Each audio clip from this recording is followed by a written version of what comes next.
Good evening, ladies and gentlemen, girls and boys. My name is Serum Kuma Vincent Luja, and today I want us to talk about the painful and hurting issue of poor pay among the media personnel in Uganda. Why does the media pay its employees very little money, very meager salaries? That is going to shape our discussion this particular evening. But first, I want you to like and subscribe to my YouTube channel and hit the notification button in case you need to get more of these beautiful videos. Alright, according to the Uganda Communications Commission, UCC, a report that it conducted in 2018 June, Uganda has over 292 radio stations and over 27 television stations. All these people need employees. They all need to fight for for our audience. So what leads them to pay you little money? That is what you want to know. There's a recent study that came out and told us that a radio personality in Uganda earns somewhere between 350,000 to 1.5 million. Now that is of course little money. Another study showed that a TV presenter earns somewhere between 450,000 to 2 million shillings or slightly above. That is also very little money. That is also very little money. But why do these media houses end up paying us very little money? Why do they pay you a TV presenter, a radio presenter, very little money? This is what we're going to talk about. Number one, majority of these TV radio stations operate below their capacity.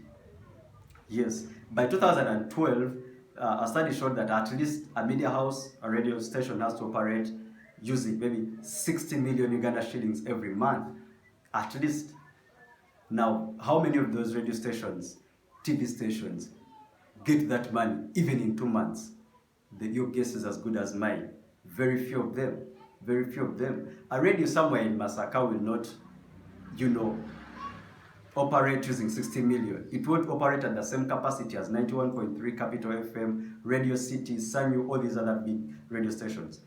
So because it operates at a very low capacity, definitely you, the employee, will get very little money at the end of the month. Number two is these media houses pay money according to the adverts that they get. Once a media house has no adverts, definitely it will not pay its employees good money, So that will lead us to another subject. If the media house does not get enough sponsorship, it does not pay its media presenters very well.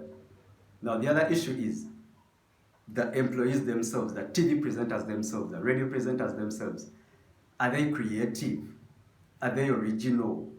Do they know what they're talking about? Or it's a matter of coming and standing before the camera and showing us, music videos, women shaking around and call it a day. You're not creative. Once a media presenter is not creative, a TV personality is not creative, their show will not be watched. They will have a low viewership. Their radio, program will have a low audience. And because you have a low audience, you have low viewership, there is no sponsor that will want to associate with a TV station or a radio program that has a low viewership or low audience. And in turn, your TV will not get money and you will be paid little money, or better worse, you'll be laid off. That's also another point. We also have another issue of copy and paste. Very many, TV presenters copy and paste, original programs.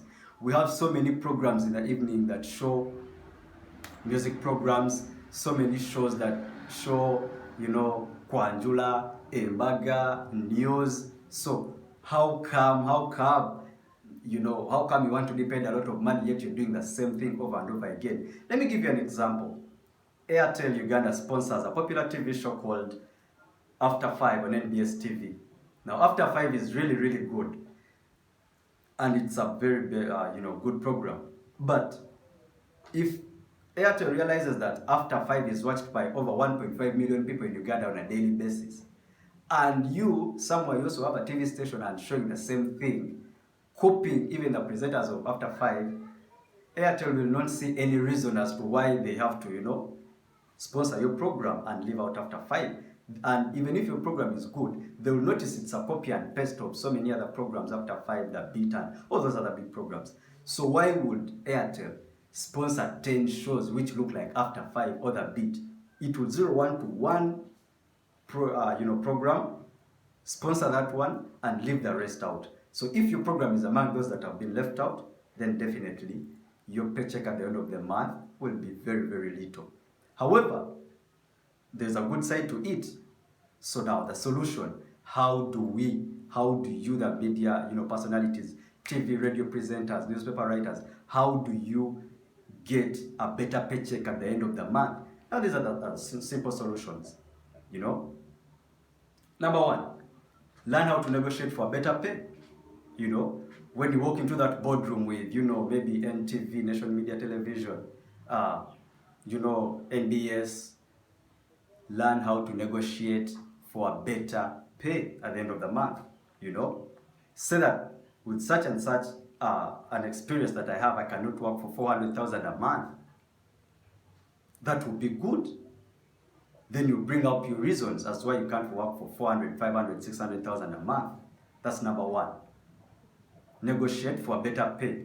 Know your worth. Number two, as you negotiate for a better pay, as you know your worth, do you have content? Do you have content in the first place? Have better content. Have good content. Have a new thing that you bring to the table.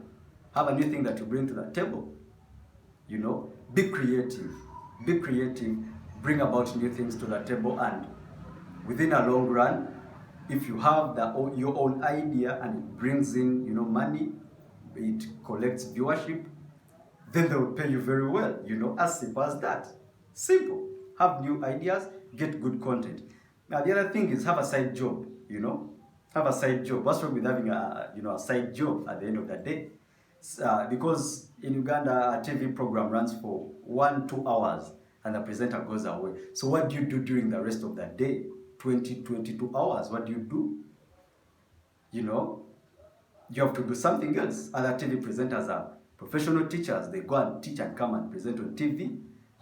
Other TV presenters or radio presenters are public relations officers in big companies. I can give you an example. NBS's Rukshana Namwimba is a PR of DFCU Bank. So she works at DFCU Bank, gets that money. She also comes and anchors news at NBS TV, and she gets money. That would balance. Have a side job. Then the other thing is, is the era of technology, and what's wrong with opening up your own YouTube channel? Open up a YouTube channel. Do your good stuff if you feel you're too good. And after doing that, you'll amass, get so many likes, so many views, and in a short run, YouTube will start paying you. You'll also start getting sponsorship that pays for your program, and all that money will come directly into your bank account. And at the end of the month, at the end of the week, you'll smile your way to the bank with a very big, if not fat, paycheck. What's wrong with that?